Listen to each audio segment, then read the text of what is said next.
High friends, government job study with মিতে আবার আপনাদেরকে স্বাগত জানাই। WBP, KP special general awareness এবং জেনারেল নলেজের এই পর্বে আপনাদেরকে মোস্ট ওয়েলকাম।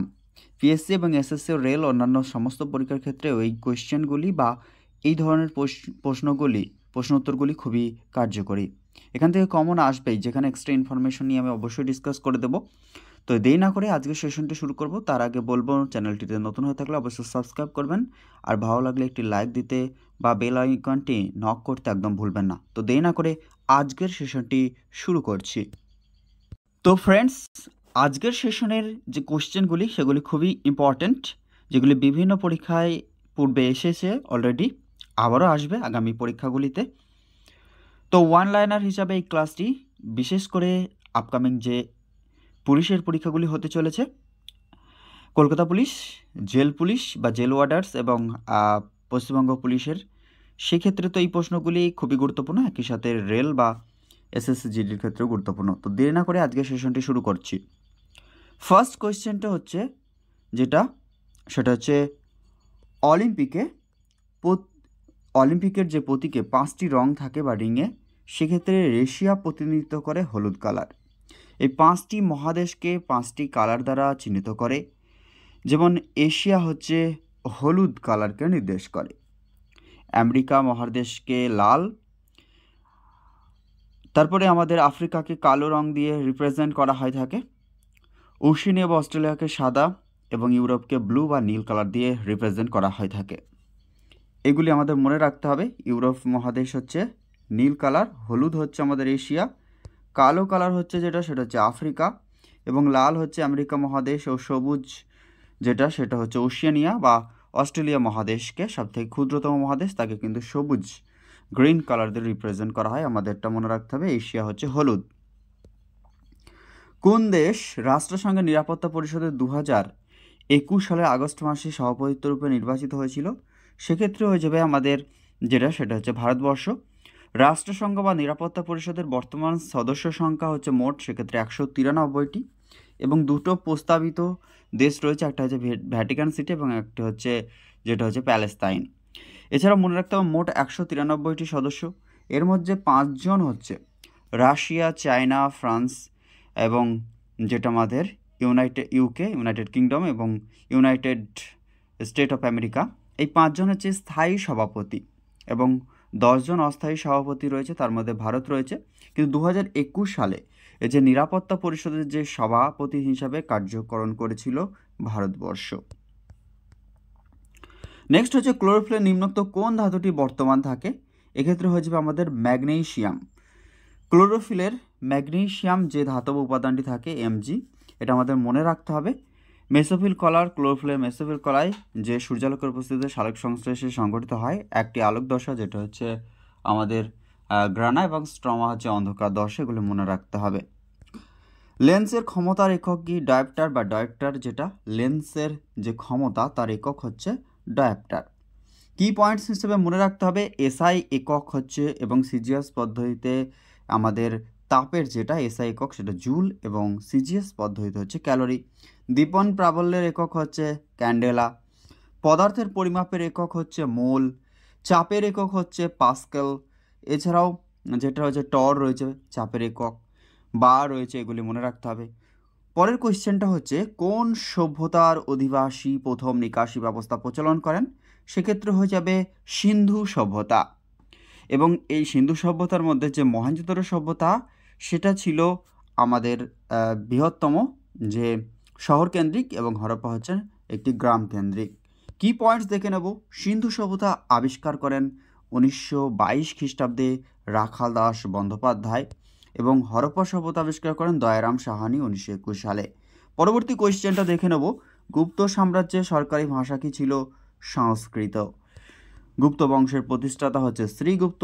সমুদ্রগুপ্ত ছিলেন, সমুদ্রগুপ্ত হলেন গুপ্ত বংশের শ্রেষ্ঠ সম্রাট, এবং সমুদ্রগুপ্তের উপাধি যেগুলো ছিল মহারাজাধিরাজ, বিক্রমাঙ্ক, কবিরাজ, এই উপাধিগুলো ছিল, এবং সমুদ্রগুপ্তকে ভারতের নেপোলিয়ান বলেছেন ভিনসেন্ট স্মিথ।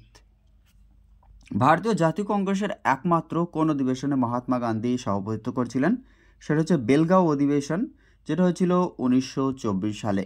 এই বেলগাঁও অধিবেশনে সভাপতিত্ব করেছিলেন মহাত্মা গান্ধী, জাতির জনক।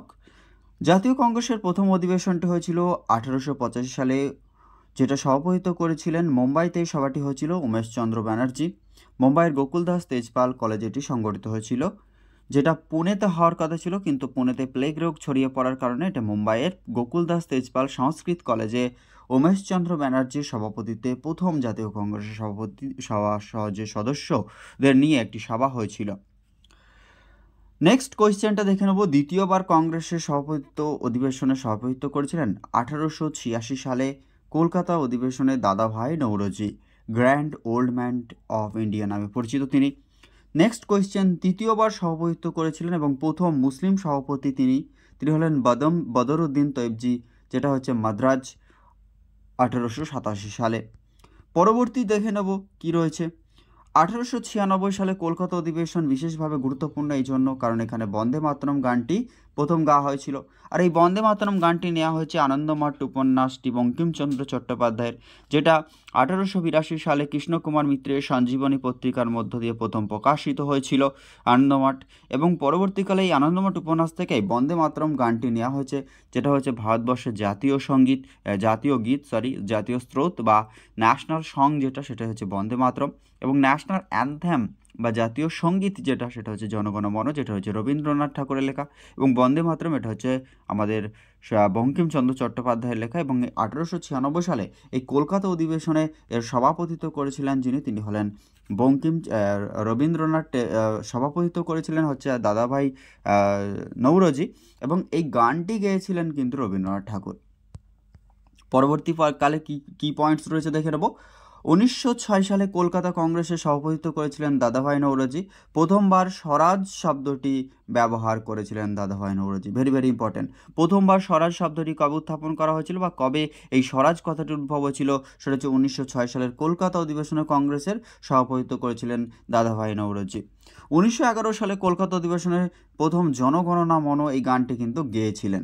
প্রথম অ্যাডাপ্ট হয়েছিল 1896 সালে এবং গানটি গাওয়া হয়েছিল রবীন্দ্রনাথ ঠাকুরের দ্বারা 1911 সালে। বঙ্গভঙ্গ রদ হয়েছিল 1911 সালে, যেটা কার্যকরী হয়েছিল 1905 সালে। 1916 সালে লখনৌ অধিবেশনে কংগ্রেস এবং মুসলিম লীগের মধ্যে সমঝোতা হয়েছিল বা লখনৌ চুক্তি, সেটা ওদিকে কংগ্রেসের পক্ষ থেকে বালগঙ্গাধর তিলক এবং অ্যানি বেসান্ত এর এদিকে থেকে তখন ছিলেন আমাদের সেটা হচ্ছে আলী জিন্নাহ।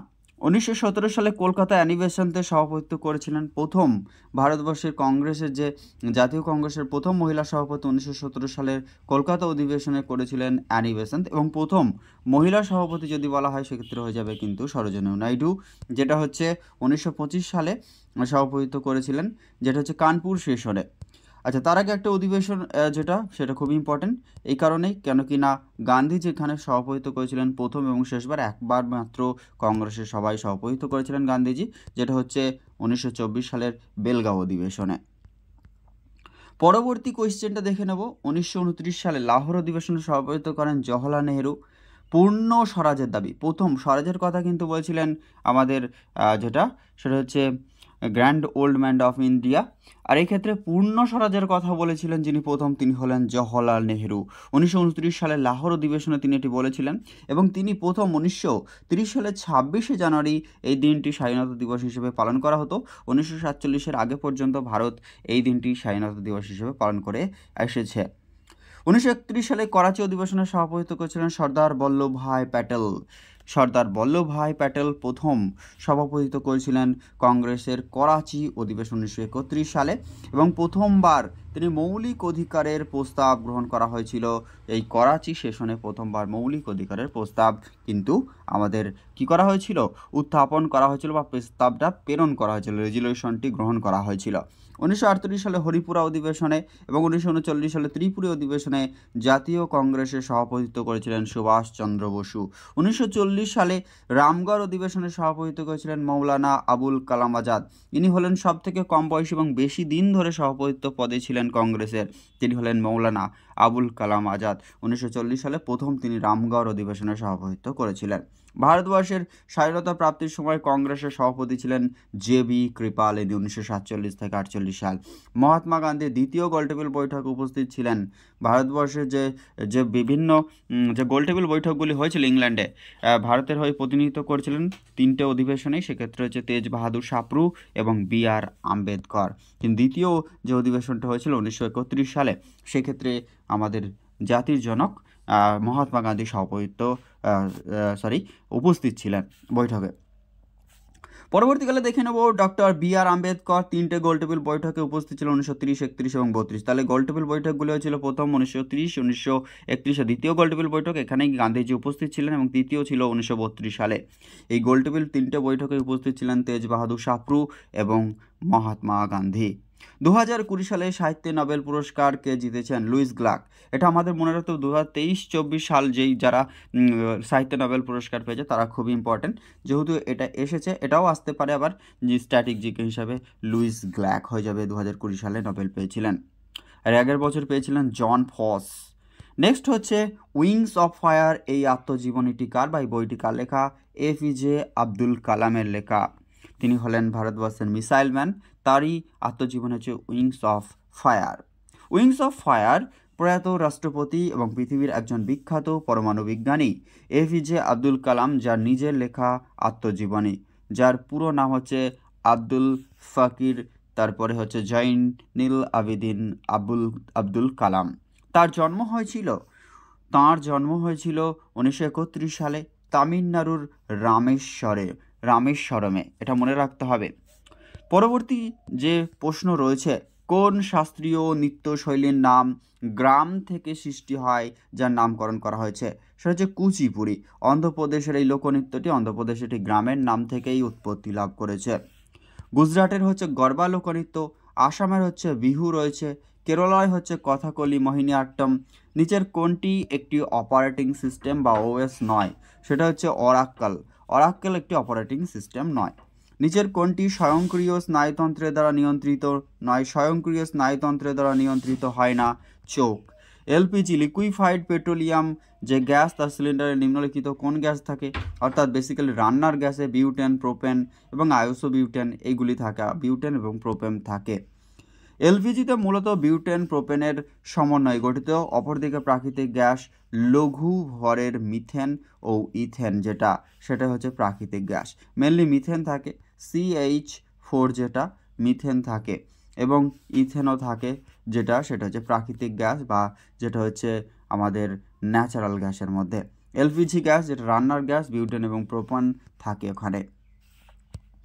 নিম্নলিখিত কোনটি শক্তির একক নয়? পাস্কেল হচ্ছে চাপের একক, শক্তির নয়, তাই শক্তির একক নয় পাস্কাল। সিনেমা প্রজেক্টর রূপে কোন লেন্স ব্যবহার করা হয়? সিনেমা হলে যে প্রজেক্টর বা প্রজেকশনের মাধ্যমে দেখানো হয় সেটা হচ্ছে উত্তল লেন্স ব্যবহার করা হয়ে থাকে। পরবর্তী প্রশ্ন যেটা, যদি পৃথিবীর চারদিকে বায়ুমণ্ডল না থাকতো তবে পৃথিবী কেমন হতো? অত্যাধিক শীতল হতো। বায়ুমণ্ডল না থাকার কারণে কী হতো? পৃথিবীতে অত্যাধিক ঠান্ডা হতো। কোন তারিখে ভারতের সংবিধান গৃহীত হয়েছিল? ভারতের সংবিধান গৃহীত হয়েছিল 2 বছর 11 মাস 18 দিন সংবিধান রচনার পর। 1949 সালে 26শে নভেম্বর গণপরিষদে এটি গ্রহণ করা হয়েছিল। তাই তো 1947 সালের 18 জুলাই ভারতের স্বাধীনতার আইনটি কার্যকরী হয়েছিল। সিন্ধু সভ্যতার উল্লেখযোগ্য বন্দর তথা পৃথিবীর মধ্যে সবথেকে প্রাচীনতম বন্দর হচ্ছে লোথাল। লোথাল হচ্ছে সিন্ধু সভ্যতার একেবারে দক্ষিণ পূর্ব দিকে একটি শহর ও বন্দর হচ্ছে লোথাল। বৌদ্ধ ধর্মগত ত্রিপিটক কোন ভাষাতে লেখা? পালি ভাষা। খ্রিস্টপূর্ব 6ষ্ঠ শতক থেকে খ্রিস্টীয় 5ম শতক অবধি পালি ভাষা, এই ভাষায় রচিত সাহিত্যসমূহ ক্রমবিকাশের পথে অগ্রসর হয়েছে। বৌদ্ধ ধর্মের প্রতিষ্ঠাতা গৌতম বুদ্ধ, তিনি নেপালের কপিলাবস্তু নগরের লুম্বিনী উদ্যানে 563 খ্রিস্টপূর্বাব্দে জন্মগ্রহণ করেছিলেন। পরবর্তী প্রশ্ন দেখে নেব, কত সালে সর্বভারতীয় কিষাণ সভা প্রতিষ্ঠা হয়েছিল? এটা 1936 সালে হয়েছিল।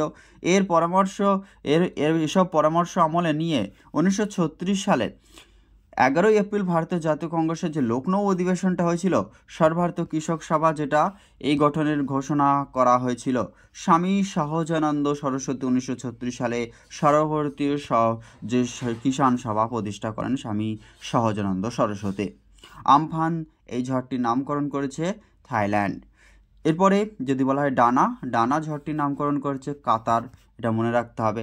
সিদ্রাং হচ্ছে থাইল্যান্ড, এইগুলি মনে রাখতে হবে। তারপর হচ্ছে রুমাল হচ্ছে সেটা হচ্ছে ওমান। রেমেল ঝড়ের নামকরণ করেছে। এরপরে আমরা দেখে নেব সেটা হচ্ছে 2008 সালে ঘূর্ণিঝড় আমফানের নামকরণ করে থাইল্যান্ড। বুলবুল ঝড়ের নামকরণ করেছে পাকিস্তান। ইয়াস বা জস ঝড়ের নামকরণ করেছে আমাদের ওমান। তারপরে রয়েছে সেটা হচ্ছে 2020 টোকিও অলিম্পিকে জ্যাভলিন থ্রোতে স্বর্ণপদক একমাত্র ভারতের যিনি স্বর্ণপদক পেয়েছিলেন তিনি হচ্ছে হরিয়ানার পানিপথে বাড়ি, তিনি হলেন নীরজ চোপড়া। এই বছরে তিনি যদিও এটা সিলভার মেডেল পেয়েছেন 2024 প্যারিস অলিম্পিকে। মার্কিন যুক্তরাষ্ট্রের উপরাষ্ট্রপতি বর্তমানে রয়েছেন ক্যামালা হ্যারিস, যদিও তিনি এই বছরে মার্কিন যুক্তরাষ্ট্রের প্রেসিডেন্ট ভোটে দাঁড়িয়েছিলেন এবং তিনি পরাজিত হয়েছেন। হোয়াইট হাউস মার্কিন যুক্তরাষ্ট্রের রাষ্ট্রপতির বাসভবন হচ্ছে হোয়াইট হাউস, প্রশাসনিক কেন্দ্রবিন্দু এটি রয়েছে। 2023 সালে পুরুষদের যে ক্রিকেট বিশ্বকাপ হয়েছে, তারপরে 27 সালে হবে। বিশ্বকাপ কোন দেশে অনুষ্ঠিত হয়েছিল? ভারতে। ভারত এই পর্যন্ত ওয়ানডে বিশ্বকাপ যেটা নিয়েছে সেটা হচ্ছে দুবার, যেটা হচ্ছে 1983 এবং 2011 সালে কপিল দেব এর সভাপতিত্বে, এবং আরেকটা 2011 সালে হচ্ছে যেটা আমাদের ধোনির সভাপতিত্বে বা ক্যাপ্টেনশিপে। তারপর হচ্ছে কোন দিনটি পশ্চিমবঙ্গ পুলিশ দিবস রূপে পালিত হয়? 1 সেপ্টেম্বর। 1 সেপ্টেম্বর পশ্চিমবঙ্গ সরকার পুলিশ দিবস হিসেবে পালন করে থাকে। পরবর্তী হচ্ছে পশ্চিমবঙ্গের দীর্ঘতম সেতু হচ্ছে জয়ী সেতু, এটি কুচবিহার জেলার মধ্যে রয়েছে। পশ্চিমবঙ্গের দীর্ঘতম সেতু জয়ী সেতু, এই জয়ী সেতু পশ্চিমবঙ্গের কুচবিহার জেলায় অবস্থিত। এটি নির্মিত হচ্ছে তিস্তা নদীর উপরে। এটির দৈর্ঘ্য হচ্ছে 2709 মিটার। এটি হলদিবাড়ি এবং মেকলিগঞ্জকে যুক্ত করেছে বাংলাদেশের সাথে। হলদিবাড়ি এবং মেকলিগঞ্জকে যুক্ত করেছে সেটা হচ্ছে 1927 মিটার দৈর্ঘ্য যেটা জয়ী সেতু, এটা রয়েছে আমাদের তিস্তা নদীর উপর। বক্সা ব্যাঘ্র সংরক্ষণ প্রকল্প পশ্চিমবঙ্গের কোন জেলায় অবস্থিত? এটা আলিপুরদুয়ার জেলায় অবস্থিত। এবার আমরা দেখে নেব কি পয়েন্টসে পশ্চিমবঙ্গের যে ভারতের পাশাপাশি পশ্চিমবঙ্গের যে সমস্ত জাতীয় উদ্যানগুলি রয়েছে সেই সম্পর্কে। প্রথমে দেখে নেব সুন্দরবন জাতীয় উদ্যান সম্পর্কে। পশ্চিমবঙ্গের দক্ষিণ 24 পরগনা জেলায় অবস্থিত এটি একটি জাতীয় উদ্যান। সুন্দরবন জাতীয় উদ্যান সেটি গঙ্গা এবং ব্রহ্মপুত্রের মোহনায় অবস্থিত। সুন্দরবনে প্রচুর পরিমাণে সুন্দরী গাছ আছে, হেরিটেরিয়া মাইনার, যার হচ্ছে বিজ্ঞানসম্মত নাম। এই গাছের নামেই তিনি সুন্দরবন, এই সুন্দরী গাছের জন্যই সুন্দরবন নামাঙ্কিত। 1973 সালে সুন্দরবন ব্যাঘ্র প্রকল্প ঘোষিত হয়েছিল। সুন্দরবন কত সালে ব্যাঘ্র প্রকল্প ঘোষিত হয়েছিল? 1973। 1984 সালের 8ই মে এটি জাতীয় উদ্যান বা ন্যাশনাল পার্ক হিসেবে ঘোষিত হয়েছে। বক্সা টাইগার রিজার্ভ যেমন রয়েছে আলিপুরদুয়ার, তেমনি সুন্দরবন একটি ব্যাঘ্র প্রকল্প রয়েছে 1973 সালে, যেটি ঘোষিত হয়েছিল। 1987 সালে নবম এবং দশম শ্রেণীতে প্রাকৃতিক সম্পত্তি হিসাবে ইউনেস্কো যে বিশ্ব ঐতিহ্য স্থান হিসেবে ঘোষণা করেছিল 1987 সালে। UNESCO United Nations Education and Scientific Cultural Organization, UNESCO সদর দপ্তর রয়েছে ফ্রান্সের প্যারিসে। ইউনেস্কো ফ্রান্সের প্যারিসে রয়েছে সদর দপ্তর। 1987 সালে সুন্দরবনকে ওয়ার্ল্ড হেরিটেজ সাইটের তকমা ঘোষণা করা হয়েছে। এখনও পর্যন্ত পশ্চিমবঙ্গে 3টে ওয়ার্ল্ড হেরিটেজ সাইটের তকমা পেয়েছে। একটা হচ্ছে 1999 সালে, যেটা দার্জিলিং মাউন্টেনিং রেলওয়ে, এবং 1987 সালে সুন্দরবন, এবং 2023 সালে যেটা আমাদের রবীন্দ্রনাথ ঠাকুরের বিশ্বভারতী ইউনিভার্সিটির এক অংশ। 2019 সালে সুন্দরবনকে রামসার সাইট ঘোষণা করা হয়েছে। রামসার সাইট করা হয়েছিল, যেমন পূর্ব কলকাতার রামসার সাইট ঘোষণা হয়েছে 2004 সালে, যেটা এরপরে হচ্ছে সুন্দরবন একটি রামসার সাইট। সুন্দরবনের সজনেখালিতে, লুথিয়ানা দ্বীপে এবং হ্যালিরা দ্বীপে 3টে বন্য প্রাণী অভয়ারণ্য রয়েছে।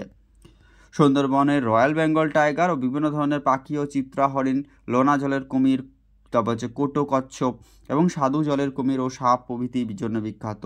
সুন্দরবনের প্রবেশদ্বার বলা হয় ক্যানিংকে। এবার দেখে নেব বক্সা জাতীয় উদ্যান সম্পর্কে। পশ্চিমবঙ্গের আলিপুরদুয়ার জেলায় অবস্থিত। 1983 সালে টাইগার রিজার্ভ হিসাবে ঘোষণা করা হয়েছে বক্সা টাইগার রিজার্ভকে। 1986 সালে বক্সা যে টাইগার রিজার্ভ অঞ্চল বা বক্সা বন্যপ্রাণী অভয়ারণ্য স্থাপিত হয়েছিল। অবশেষে 1957 সালে পশ্চিমবঙ্গ সরকার এটিকে জাতীয় উদ্যানের মর্যাদা দিয়েছে 1997 সালে। বক্সা জাতীয় উদ্যানের মধ্যে বক্সা দুর্গ নামে একটি পুরানো দুর্গ রয়েছে। দুর্গটিতে ব্রিটিশ যুগে একবার নেতাজি সুভাষচন্দ্র বসুকে বন্দি করে রাখা হয়েছিল। তারপর হচ্ছে বক্সা জাতীয় উদ্যানের উত্তর সীমানাটি হলো উত্তর ভুটান এবং ভারত ভুটান এবং আন্তর্জাতিক সীমানা ও সিনচুলা পর্বতমালা রয়েছে। তার উপারে রয়েছে ভুটানের ফিপসু বন্যপ্রাণী অভয়ারণ্য। পূর্ব সীমায় আছে পশ্চিমবঙ্গের আসাম রাজ্য সীমা। তার উপরে আছে আসামের মানস জাতীয় উদ্যান। দক্ষিণ দিকে রয়েছে 11 নম্বর জাতীয় সড়ক। দক্ষিণ পশ্চিমে চিলাপাতা বক্সা বনাঞ্চলটি বক্সা যে আমাদের ও জলদা অপারা জাতীয় উদ্যানের একটি এলিফ্যান্ট করিডোর হিসাবে বিবেচিত বা ব্যবহৃত হয়। এখানে এশীয় হাতি, বাঘ, গাওয়ার, বুনো শুয়োর, সম্বর, হরিণ দেখা যায়। বহু প্রজাতির পাখি ও সাপও এখানে দেখা যায়। বক্সা জাতীয় উদ্যানের মধ্য দিয়ে রায়ডাক এবং জয়ন্তী নদী বয়ে গেছে। বক্সা জাতীয় উদ্যানের মধ্য দিয়ে রায়ডাক এবং